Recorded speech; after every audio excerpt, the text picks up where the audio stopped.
Still a lot of questions for Denny and Brad when this thing ended on Sunday afternoon. That's commonplace at Daytona, right? It is. You have to look at the video again because you're not sure exactly what happened. It happened so fast, and both of them said the same thing. Speaking of looking at video, let's do that right now. We're going to go next level, and we'll put the tools in here, and I'm going to point out there's Denny Hamlin. Now, he's got an advantage on the last lap, but that's not always a good thing when you got teammates behind you. No, exactly. They were coming with the head of steam, but back here, before this still shot, there was a bigger gap, and these guys were coming a lot faster than he was going at that point in time. Time for everybody to make some decisions at 190 miles per hour. Tell us what you see here, Bobby. Well, right here, actually a little bit before that, obviously Brad goes low.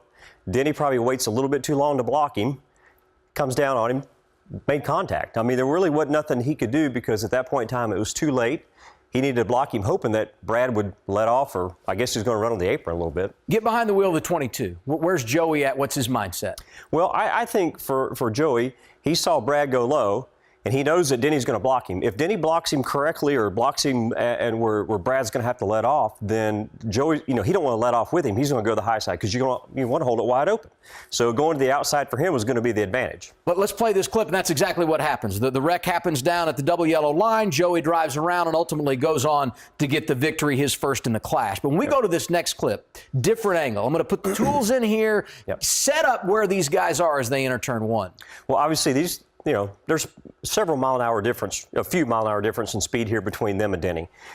Joey has pushed Brad from start-finish line on to this point. Denny's nose in the mirror. He knows the spotter's telling him, got to block, got to block, got to block. So at this point in time, he's sitting there thinking, well, I'm going to have to block him down low. Joey's, again, thinking go high. It's just that he just didn't calculate it just right for either one of them, and they made contact. We talked about this last week, the role of the spotter at Daytona and Talladega. At this point, is it all in Denny's hands, or is he needing some help from up top? A little bit of both. I mean, obviously, Denny's looking in the mirror and the side mirror both, but he was in the middle of the racetrack thinking, well, I can go either high or low, depends on where Brad goes. But by the time that decision happens, it's like too late. It all worked out for Joey Logano, who gets his first win in the Clash on Sunday afternoon. Some big-time momentum heading to later this week.